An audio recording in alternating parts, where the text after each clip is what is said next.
Halo Sobat Podcast, kembali lagi bersama saya, host kece terbaik, terupdate,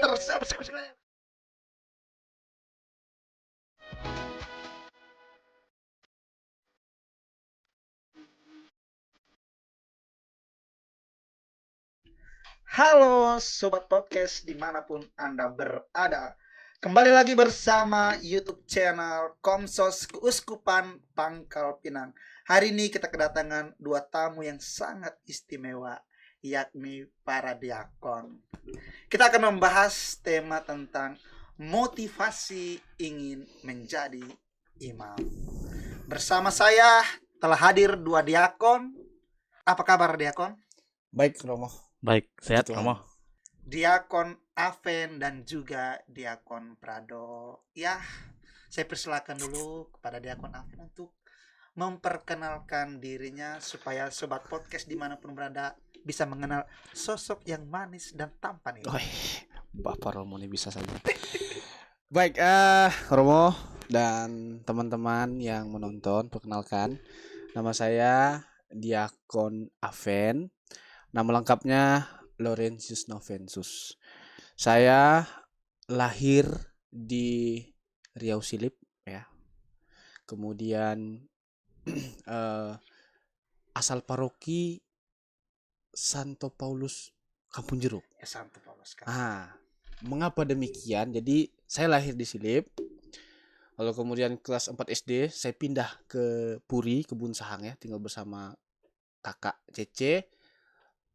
Sekolah di sana, seminari menengah di sana. Makanya saya asal parokinya dari Santo Paulus Kampung Jeruk. Tetapi kedua orang tua sekarang tinggal di Bedukang, masuk paroki Sungai Liat. Begitu, Romo. Lalu saya anak ketujuh dari 7 bersaudara. Papa saya orang Flores, rantauan, dan mama saya orang Chinese. Asli orang Sungai Liat, mama, gitu ya. Lalu kemudian apalagi, Romo? Hobi ya? Perlu? Ya, boleh lah dia. Hobi, ya saya hobinya kadang-kadang membaca. Lalu tidak, saya suka olahraga, ya. Saya suka olahraga. Kemudian saya suka jalan-jalan. Ya sesekali membaca. Ya, membaca penting, ya. Membaca itu penting. Juga pernah menulis puisi, tapi hanya untuk diri sendiri, Romo, ya. Bukan untuk diterbitkan. Begitu, Romo. Apakah ada pertanyaan lagi? Ya, masa nanti ya kita akan bertanya lebih mendalam nanti. Baik, Romo. Siap. Ini sekarang ya Diakon Prado tolong Baik. diri terlebih dahulu. Baik Romo dan sobat-sobat podcast. Nama lengkap ya. Nama lengkap Prado Persada Finansius Tarigan. Bisa dipanggil singkatnya yang lebih gampang Ado atau Diakon Ado. Saya itu asal parokinya dari Paroki Kerahiman Ilahi Tiban, Batam. Lahir besar di Batam, tapi kemudian setelah saya menjalani proses seminari, saya orang tua itu tahun 2017 sudah pindah ke kampung halaman. Maka sekarang saya juga termasuk paroki Santo Fransiskus Assisi Brastagi. Tapi memang awal masuk seminari itu prosesnya sampai seterusnya. Sampai tahun 2017 itu saya di Batam, Romo, asal parokinya. Lalu saya anak kedua dari 3 bersaudara. Yang nomor 1 abang, yang nomor 3 itu adik perempuan. Kemudian kalau hobi saya itu berefleksi, Romo. Waduh, sangat mendalam. Berefleksi. Manusia itu tidak bisa hidup tanpa berefleksi, Romo. Kira-kira pemikiran dari siapa tadi kan ya? Itu pemikiran dari seorang Romo lah, begitu, Romo. Romonaldo. Ya, Romo, begitulah kira-kira. Tapi itu dasarnya dari seorang filsuf, ya, Romo. Saya lupa namanya, begitu. Itulah, Romo, mungkin perkenalan singkat dari saya. Baik, untuk kedua diakon, kira-kira momen apa yang pertama kali membuat diakon merasa dipanggil untuk menjadi seorang imam ya? Momen dipanggil ya. Ya, momen pertama kali yang membuat diakon merasa dipanggil menjadi imam. Berat ya. Lagi menghubungi Tuhan yang memanggil. Wih. Kalau Udah dapat jawaban aku. Jadi Romo, pada waktu itu tahun 2009 ya. Saya diminta untuk datang ke pastoran tempat tinggal salah satu Romo. Oh, Boleh iya. nggak sebutkan nama Romonya? Boleh, boleh, Boleh ya? boleh. Waktu itu Romo Justin ya, Romo Justin Talaleng. Justin Talaleng. Sekarang parokus katedral. Nah, pada waktu itu saya dan keponakan-keponakan saya itu diundang untuk nonton pertandingan sepak bola Liga Champions final antara Barcelona dengan MU waktu itu. Lalu ketika sampai di pastoran, Romo Justin bilang begini, Aven, kau pergi ke dapur, kau cek di kulkas, ambil minuman yang ada di kulkas. Senang kan? Iya, Masih senang. kecil senang kita. Ya udah, saya pergi ke dapur, saya buka kulkasnya. Wah, pas saya buka kulkasnya, saya lihat banyak coklat ini. Dan coklatnya itu Romo ya, bukan coklat-coklat yang harga-harga 5.000, 2.000, bukan itu. Yang gambar Menara Eiffel. Wes, Jadi coklat negeri berarti ya? coklat luar negeri. Terus saya kaget kan, terus saya tutup kulkasnya, saya kembali kasih tau Romo Justin, saya bilang begini, wah Mo, banyak ya coklatnya. Terus Romo Justin ngomongin spontan begini, iya, makanya kalau kau mau makan coklat banyak, jadi pastor. Nah, itu awalnya Romo. Berarti dari situ. Dari situ. Nah, saya pulang dari situ, saya kepikiran. Saya pikir, oh nanti ini kayaknya kalau saya jadi pastor, pasti saya makan coklat ini. Ya motivasi awal ya, masih kecil juga kita waktu itu, jadi pikirnya polos-polos. Jadi saya pikir, oh ini, jadi gara-gara coklat Romo. Kalau ditanya kenapa mau jadi pastor, gara-gara coklat. Gara-gara coklat? Betul. Pengen jadi Romo. pastor. Jadi Romo, jadi pastor. Bagaimana dengan diakon Prado? Kira-kira momen apa ya? Kalau saya Romo, pengalaman masuk seminari itu pun sebenarnya tidak murni dari niat saya ya Romo. Itu awal kejadiannya itu saya belum tahu sama sekali ada seminari atau bagaimana, seminari itu apa belum tahu. Memang saya awalnya itu sudah aktif ya di gereja, saya sering di paroki Keraiman Enlightenment itu saya sering ikut Legio Maria, bermain bersama teman-teman semua, sudah sering lah ikut begitu main bola bersama di gereja situ. Nah, masa SMP itu sebelum tamat tiba-tiba orang tua mendatangi mama ya. Mama mengatakan, menawarkan, ini ada seminari. Saya nggak tahu itu, kamu mau masuk nggak begitu? Mau masuk seminari atau tidak? Ini sama dengan SMA. Saya tanpa pikir panjang karena waktu itu saya mau main bola sama teman-teman. Oke, Mak, saya mau. Habis itu saya pergi main bola tanpa mengetahui bahwa itu seminari, itu sekolah calon pastor. Oh iya. Jadi ya sudah, karena saya sudah mengiyakan dan tidak pikir panjang juga, akhirnya saya mendaftarlah ke situ. Jadi awalnya kalau ditanya momen itu karena orang tua. Tapi merasa ingin menjadi imamnya itu mulai kelas tahun ketiga di seminari menengah John Boone. Nah, itu pelan-pelan saya berefleksi, merenungkan, saya merasa banyak perkembangan terjadi dalam diri saya, Romo. Saya merasa berkembang di berbagai aspek, kerohanian, intelektual, kesehatan, komunitas gitu. 4 aspek itu saya merasa sangat berkembang dan saya melihat itu, terutama di intelektual ya, saya selalu merasa kecil di keluarga karena abang saya pintar, adik saya juga pintar. Saya merasa paling rendah lah waktu itu di secara intelektual di keluarga. Jadi saya pikir, saya selama di seminari bisa menjadi lebih baik begitu.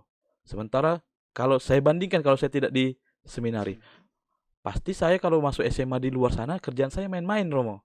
Main-main, keluyuran, bahkan naik motor keliling-keliling kan banyak ya anak SMA begitu Romo. Pasti kerjaan saya main-main tidak fokus belajar, tapi karena saya sudah masuk seminari dan saya melihat dan merasakan perkembangan itu, saya merasa Tuhan itu sangat baik pada saya Romo. Tuhan itu mau mengubah diri saya menjadi orang yang akan dipilih Dia untuk melayani. Nah, dari situlah, dari permenungan itu saya berefleksi bahwa saya harus menjadi imam. Karena Tuhan sudah baik, maka saya harus membantunya. Bukan terutama soal balas budi. Bahkan Tuhan mungkin tidak mengharapkan balas budi ya Romo. Tapi karena dari saya mau untuk melayani Tuhan dan umatnya. Begitu Romo. Baik, terima kasih Diakon. Aduh, jawaban yang sangat menyentuh hati begitu. Terima kasih Romo. Halo. Nah, Diakon begini ya. Kan sejak seminari menengah ya, masa kita menjalani proses panggilan ya, dan perjalanan menuju imamat itu sangat panjang sekali, sangat panjang. Tentulah di dalam perjalanan itu ada tantangan ya, ada rintangan yang mungkin kira-kira nih tantangan yang paling berat lah yang pernah Diakon berdua rasakan ya, tantangan yang paling berat selama menjalani masa panggilan ini. Tantangan yang paling berat itu kira-kira apa ya? Saya Romo ya. Diakon.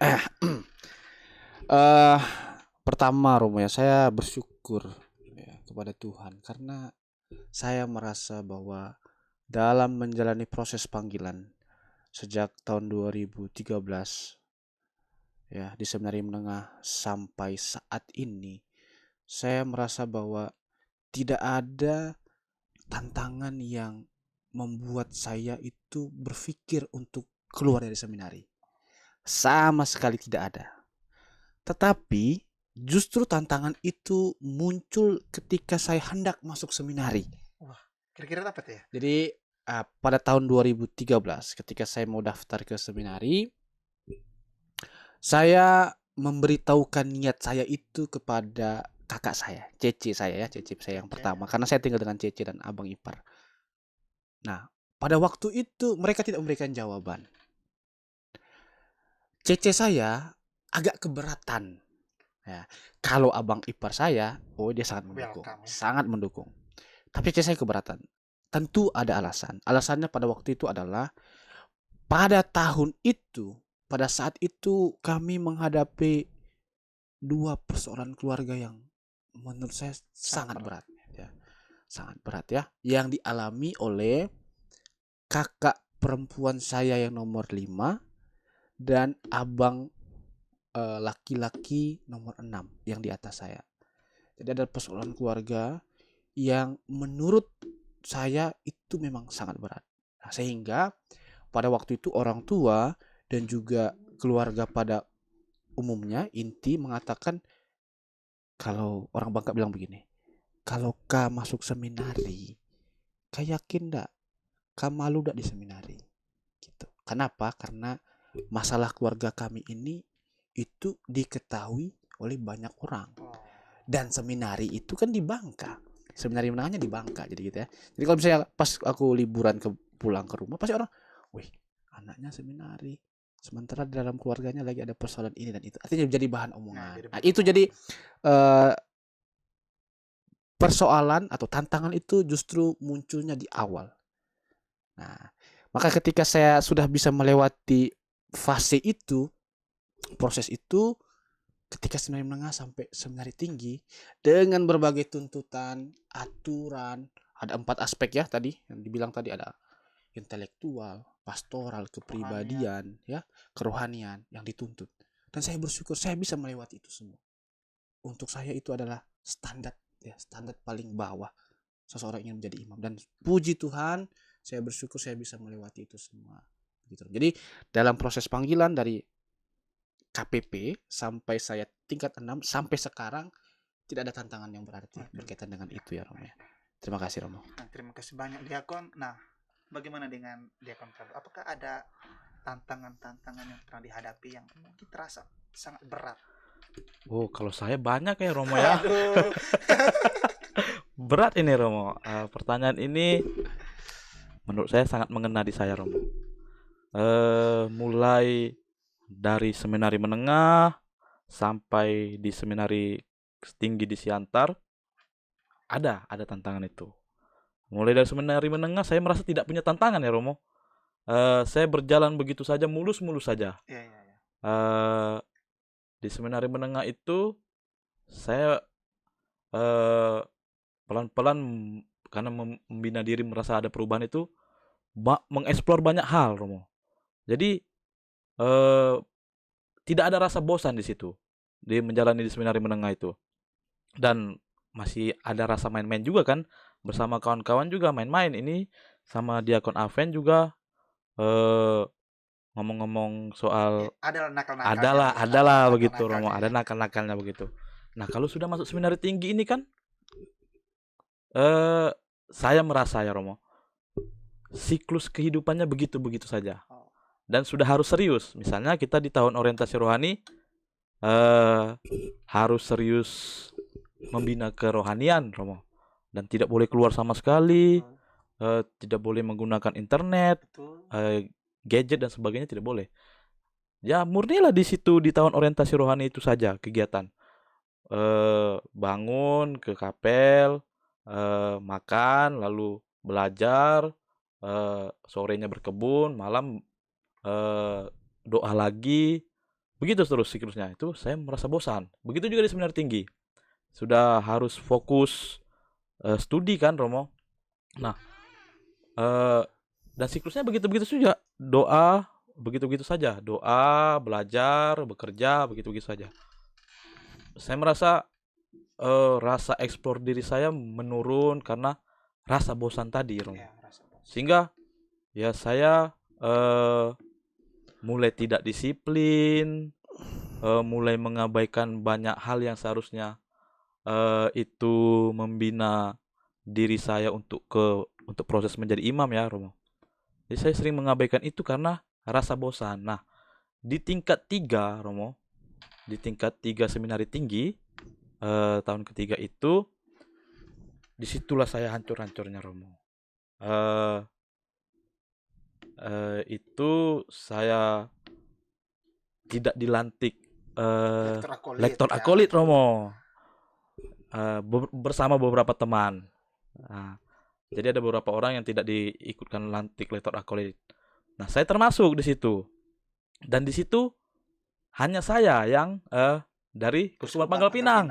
Ditambah lagi waktu itu saya untuk apa Romo, majalah Petra kan, itu kan mengurus semuanya, surat-surat. Ya, betul. Nah, saya ditunjuk jadi ketua panitia pada saat itu Romo. Padahal saya mengurus untuk teman-teman saya, surat-surat itu semua, apa sertifikat itu Romo, sertifikat, lalu apa sih namanya, Alkitab ya Romo ya, Alkitab itu, itu saya yang mengurus Romo, saya yang meminta anggota saya membuat ini semua, pokoknya saya mengurus itu karena saya waktu itu seksi majalah Petra kan Romo. Waduh, saya seharusnya pestawan di situ, ya, tapi saya tidak diikutkan, tidak diluluskan untuk menerima pelantikan lektor akolit waktu itu. Ditambah lagi waktu itu bapak saya sakit. Nah, di situ saya benar-benar frustasi begitu Romo. Sudah merasa sangat bosan, kering, lalu ditambah bapak itu sakit, tidak bisa jalan karena jatuh waktu itu. Nah, akhirnya saya karena rasa frustasi itu saya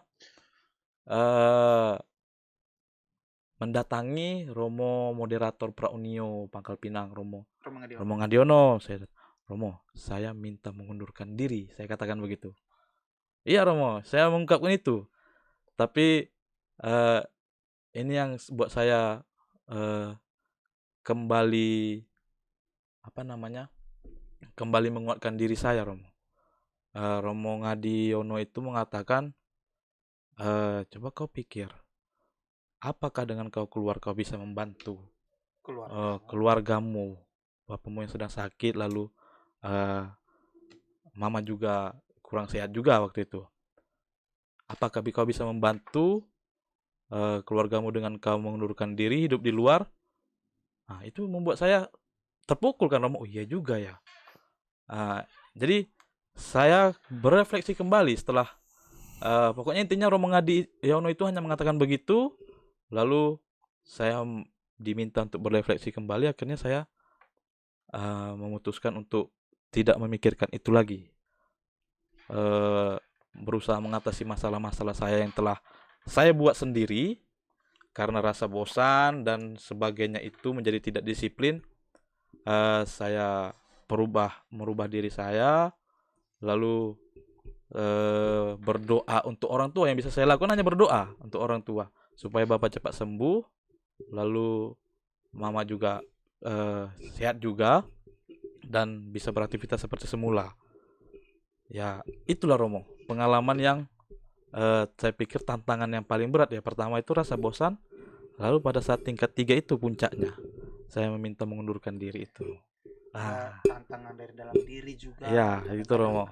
Ada tantangan dari luar ya, mungkin dari situasi keluarga juga yang Mm-mm. kadang-kadang mempengaruhi pilihan dalam perjalanan panggilan kita. Ya, baik Diakon, terima kasih banyak ya. Nah, ini kita akan lebih mendalam lagi ya. Setelah tadi sangat menarik sekali ya, mendengar kisah panggilan kedua Diakon ini ya, tantangan dalam perjalanan panggilan. Nah, pastilah ya, saya dari cerita ini kan saya melihat bahwa pastilah kedua Diakon pernah mengalami situasi ragu-ragu ya, ragu-ragu. Kemudian ada juga tadi Diakon ungkapkan ingin mundur diri ya, itu kan ingin ya menyerah pada proses yang ada. Nah, kira-kira apalah ya yang membuat kedua Diakon ini dalam menghadapi situasi tantangan, kemudian muncul perasaan ragu dan ingin menyerah itu, kira-kira apa yang membuat kedua Diakon ini tetap bertahan hingga saat ini? Kira-kira apa ya? Apa yang membuat kedua Diakon ini ya bisa sampai pada titik ini? Dari situasi yang ada, dari tantangan dihadapi, dari polemik hidup, ya betul. Baik, Romo. Memang pertanyaannya sangat mendalam ya. Kalau saya sendiri Romo ya, kalau saya tentu yang utama dan pertama itu doa. Ya, doa itu menjadi kekuatan ya, sumber panggilan saya. Tanpa doa, saya yakin saya tidak akan bisa bertahan sampai sekarang. Dengan doa, saya merasa setiap hari ada momen-momen yang membuat saya itu merasa dikuatkan. Dengan berdoa, saya merasa saya diteguhkan. Ya, jadi yang pertama itu doa. Lalu yang kedua, dukungan dari keluarga. Ya, seperti yang saya katakan tadi di awal, bahwa awalnya memang tidak ada yang mendukung saya. Keluarga saya itu semuanya tidak mendukung karena situasi itu ya. Situasi sebelum masuk seminari itu. Hanya satu orang waktu itu ya yang sangat mendukung. Bahkan saya itu selalu mengatakan bahwa dia adalah pahlawan panggilan saya. Abang ipar saya. Om Yansen. Ya, namanya Om Yansen ya, Om Yansen. Dia adalah pahlawan untuk panggilan saya karena dia yang memperjuangkan saya. Dia tidak banyak omong, tapi dia bekerja. Dia selalu support saya, begitu ya. Jadi dua hal itu yang menjadi kekuatan untuk saya sampai sekarang. Saya bisa melewati proses-proses itu. Doa dan keluarga. Tapi tentu ada juga teman satu angkatan itu, apalagi ya, kami bertujuh sekarang ditabiskan itu, kami berasal dari angkatan yang sama, angkatan kedua Merijon Bun, dan mereka juga adalah keluarga saya ya. Dari awal sampai sekarang mereka adalah keluarga saya, dan mereka juga yang menguatkan saya juga menguatkan mereka, kami saling menguatkan. Jadi ya, pertama tentu Tuhan, yang kedua keluarga, dan yang ketiga teman satu angkatan. Nah, bagaimana dengan Diakon Prado? Kira-kira ya apa yang membuat Diakon tetap bertahan? Karena tadi dari cerita pengalaman itu pergolakannya wah sangat luar biasa. Baik, Romo. Kalau ditanya sosok yang berpengaruh ya, sosok yang berpengaruh. Kalau sosok berarti saya menjawabnya Tuhan, Romo. Tuhan itu sama seperti Diakon Aven juga mengatakan doa tadi. Ya, saya pikir kehadiran Tuhan yang kita rasakan itu sungguh berpengaruh. Bagi saya terutama, saya merasa Tuhan menghadirkan dirinya lewat orang-orang, Romo.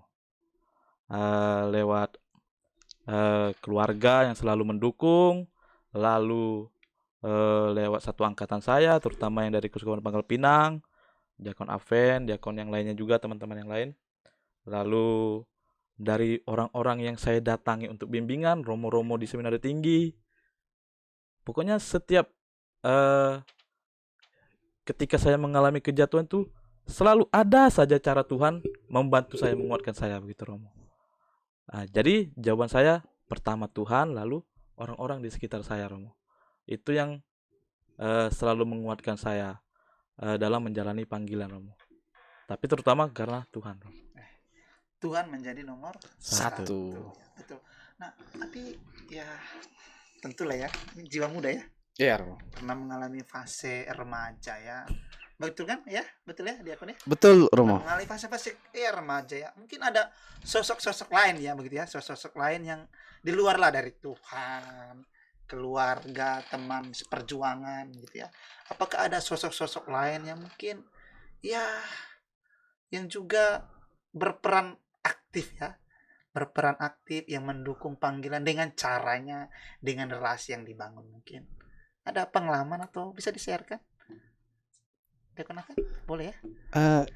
Maaf Romo, saya mau tanya dulu Romo. Eh. Ini maksudnya kita diluruskan dulu ya supaya menjadi jelas ya. Ini maksudnya orang pihak-pihak lain ini maksudnya di luar Ya di luar dari ya keluarga mungkin, di luar dari teman seangkatan, pasti ya kita kan memiliki relasi banyak luas sekali ya. Mungkin orang-orang ketika kita melayani atau bagaimana kan banyak juga ya sosok-sosok yang berpengaruh dalam ya perjalanan panggilan kita ya. Perjalanan panggilan kita ini ya kurang lebih belasan tahun ya. Dan pastilah tentulah kita banyak menjumpai ya orang-orang yang hadir dalam kehidupan kita gitu kan. Nah, mungkin ada sosok-sosok lain gitu ya di luar dari keluarga ya. Keluarga memang menjadi sosok inti ya, tapi mungkin ada orang lain juga yang secara tidak langsung juga mempengaruhi perjalanan panggilan kedua diakon gitu. Oh iya. Sebenarnya pertanyaan Romo ini untuk saya ya masih abstrak, arahnya kemana? Tapi saya mencoba menebak-nebak Romo ya. Butuh bantuan. Perlu bantuan. Halo. Ya begini mungkin ya misalnya pengalaman diakon Afan kan ketika top begitu kan banyak jumpa dengan orang-orang ya. Nah, begitu bisa di sosok lain begitu ya di luar dari keluarga ya. Keluarga memang menjadi sosok utama dan Tuhan begitu, sahabat. Ya, tentu kalau saya Romo ya, tentu semua orang yang saya jumpai selama proses panggilan itu selalu mendukung. Ya. Selalu mendukung. Baik formator, pembimbing top saya, apalagi ya Romo Pascal, saya dulu top di Komisi Migran Perantau Batam. Romo Pascal tuh sosok yang sangat mendukung dan bahkan dia itu rutin mendoakan saya setiap hari. Ya, itu menjadi kekuatan juga untuk saya. Kemudian teman-teman bermain ya. Teman-teman seusia juga tentu ya.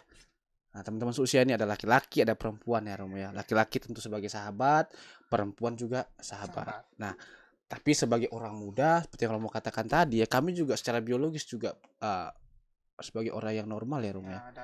Ada afeksi juga, ketertarikan dengan orang lain.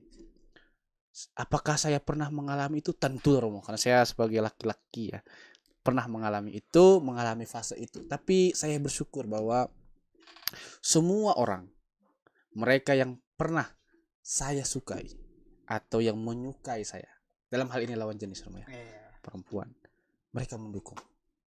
Ya, mereka mendukung bahwa ya ini memang saya merasa pilihan saya ingin menjadi imam gitu. Dan puji Tuhan mereka mendukung itu. Apakah terjawab Romo? Wah, kalau belum terjawab, saya jawab lagi. Ya betul, ini sangat terjawab ya. Ada sosok-sosok lain ya. Betul. Yang membuat kita terinspirasi dalam perjalanan panggilan ini. Bagaimana dengan diakon Prado ya? Seperti jawaban saya semula Romo sebenarnya. Orang-orang di sekitar saya. Disitulah Tuhan berperan dalam hidup saya. Tapi kalau ditanya orang penting dalam panggilan saya, banyak Romo. Misalnya sewaktu top, tentu Romo pembimbing saya waktu top, Romo Pramodo, itu sangat mendukung dan membuat saya penuh dengan sukacita waktu top itu Romo. Dengan caranya membimbing dan membina frater top. Bahkan Romo, itu nanti saja lah Romo ya. Boleh diceritain kenapa? Umat di waktu saya top itu, umat di Tanjung Pinang itu Romo selalu mengatakan belum pernah ada frater yang top di Tanjung Pinang yang menjadi imam Romo. Jadi tantangan tersendiri ya. Dikit-dikit lagi saya mematahkan itu Romo begitu. Itu Lalu selama masa diakon tentu Romo pembimbing saya juga Romo rekan ya, Romo di Kampung Jeruk, ada Romo Stanis, ada Romo Naldo. Saya yakin 100% mereka sangat mendukung, bahkan sangat mengusahakan pastoran itu jadi Romo ya. Iya, betul sekali. Lalu eh di seminari tinggi ya Romo yang sangat dekat dengan kami Keuskupan Pangkal Pinang tentu Romo Ngadiono, ada Romo Anton Moa waktu itu, ada Romo Berto, Ya. Romo siapa lagi ya? 3 itu ya? Iya. Ya, 3 itu Romo, Semua Romo. mereka bertiga di seminari tinggi. Tapi ada satu peristiwa Romo. Saya itu meskipun kami satu angkatan 7 diakon ini sudah saya anggap sebagai keluarga juga. Tapi sebelumnya Romo, Iya. Masa-masa seminari sewaktu menengah ya. seminari menengah tuh tentu ya saya di tengah itu ada orang yang lebih dekat lagi Romo. Oh, sahabat. Sahabat lah, kita katakan sahabat yang lebih dekat dari sahabat lah begitu. Jadi waktu tahun orientasi rohani itu saya ceritakan dulu, saya itu punya 4 sahabat Romo. Siapa? Ada namanya, boleh sebut nama Romo? Oh, boleh. Tidak apa-apa. Oh, Siapa boleh, namanya, serius. Om? Ada ada namanya Prima. Prima. Sekarang di kerja di Oh, yang Komsos. di Komsos Keuskupan itu ya? Keuskupan kita Romo, Oh, iya, Keuskupan Pangkal Pinang itu Prima. Lalu ada namanya William sekarang di William, ya. Jakarta. Lampur itu ya? Ya, orang Lampur, stasi Lampur. Lalu ada namanya Denis sekarang di Batam. Lalu ada Daniel. Oh, Daniel tuh Siantar ya? di Siantar sekarang. Dia kan melamar ke Keuskupan Agung Medan. Ya. Itu 4 sahabat saya di tahun orientasi rohani itu. Karena mungkin kami merasakan kebosanan yang sama, kami berulah Romo. Berulah lah begitu Romo. Sering membuat tindakan indisipliner. Ini bukan saya menceritakan, ini bukan mau menunjukkan kebanggaan atas itu ya Romo, tapi Ada ini momen-momen pengalamannya kenakalan begitu. ya? Ini pengalaman nyata begitu. Jadi kami berempat itu sering lah berbuat tindakan berlima itu sering melakukan tindakan indisipliner. Masih orang sudah tidur, kami begadang begitu, main kartu, main kartu diam-diam lah Romo, begitu tanpa diketahui Romo. Lalu pokoknya adalah kenakalan-kenakalan lain lagi begitu. Nah, mereka ini setelah menjelang akhir di tahun orientasi rohani itu Gagal. bukan saya nggak mau mengatakan gagal ya Romo. Ya, tapi memiliki jalan panggilan lain. Memiliki jalan yang lain lah begitu ya, seperti Romo bilang. Ya akhirnya mereka tidak lanjut. Tapi ternyata kan setelah keluar menjadi orang yang sangat berguna ya Romo. ada yang bekerja di Komsos. Ada yang di Samaritan juga ya? Ada di Samaritan. Di Jakarta sekarang William kerja apa ya? Lupa saya. Lalu ada Daniel, guru menjadi gitu. pribadi yang berhasil. Iya, begitu Romo. Tapi yang saya bangganya sama yang Komsos ini sih Romo. Bisa merekam saya sekarang sini. Betul. Itu. Ya? Nah, jadi mereka itu kan memiliki jalan lain. Hanya saya satu-satunya yang lulus lah ke seminari tinggi dari tahun orientasi rohani itu.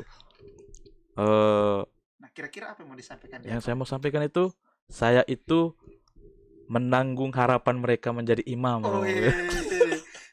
Ini bercanda Romo ya. Begitulah kira-kira Romo. Itu ya, tapi yang mau saya katakan itu orang-orang di sekitar saya itu sangat penting bagi perjalanan panggilan saya. Baik itu umat lalu atau pembimbing saya, bahkan umat-umat yang mendoakan saya, yang mengatakan kami sangat besar harapan frater atau diakon menjadi imam. Itu banyak mengungkapkan begitu. Itu sangat menguatkan saya Romo pribadi. Perkataan umat seperti itu, lalu tindakan-tindakan yang dilakukan oleh staf di seminari tinggi, pembimbing top saya, pembimbing diakon saya, Romo Stanis, itu sangat menguatkan saya pribadi untuk terus terobos aja lah begitu Romo. Walaupun terus saya merasa lanjut. Ya, untuk terus lanjut, ingin menjadi imam itu Romo. Baik, jawabannya sangat mendalam ya, mengenal sosok siapa orang-orang yang berjasa besar ya dalam panggilan kita di saat mungkin kita menghadapi tantangan dan persoalan. Kemudian ada momen-momen yang membuat kita kembali lagi mengingat betapa panjangnya ya perjalanan panggilan kita. Nah, mungkin ya kedua diakon merefleksikannya perjalanan panggilan, tantangan-tantangan, situasi yang ada, pribadi-pribadi yang datang di kehidupan perjalanan panggilan kita. Nah, kira-kira refleksi yang itu semua itu kedua diakon bentuk dalam moto begitulah kira-kira ya. Biasanya ya dalam moto itu buah dari refleksi kita dalam perjalanan panggilan sepanjang ya kita melewati masa-masa ini. Nah, kira-kira coba spill dulu dong moto panggilannya begitu ya, supaya ya sobat-sobat podcast ini juga mengetahui apa sih moto panggilan Diakon Aven, apa sih moto panggilan Diakon Prado. Baik, Diakon Aven ya. Ya, moto panggilan saya Romo ya, itu diambil dari Injil Matius bab 11 ayat 25 yang bunyinya begini. Aku bersyukur kepadamu Tuhan pencipta langit dan bumi, sebab segala sesuatu Engkau sembunyikan bagi orang bijak dan pandai, tetapi Engkau nyatakan bagi orang kecil. Jadi nuansa syukur itu menjadi jalan ya untuk saya dalam meniti panggilan ini. Rasa syukur. Pokoknya semua itu karena kebaikan Tuhan. Itu saja. Syukur semua Syukur. karena kebaikan Tuhan. Sangat Melalui dalam sekali ya, betul ya, sangat benar. Nah, bagaimana Diakon Prado? Moto tabisan saya ambil dari Mazmur 103 ayat 15 Romo. Isinya seperti bunga di padang demikianlah ia akan berbunga. Begitu Romo. Kenapa saya memilih itu? Pertama-tama ya Romo, bunga itu Romo, walaupun begitu indahnya dia, tapi dia punya kelemahan. Walaupun orang mengagumi dia indah, dia tuh tetap ada kelemahan bahwa dia usianya mungkin tidak lama ya Romo, akan layu juga.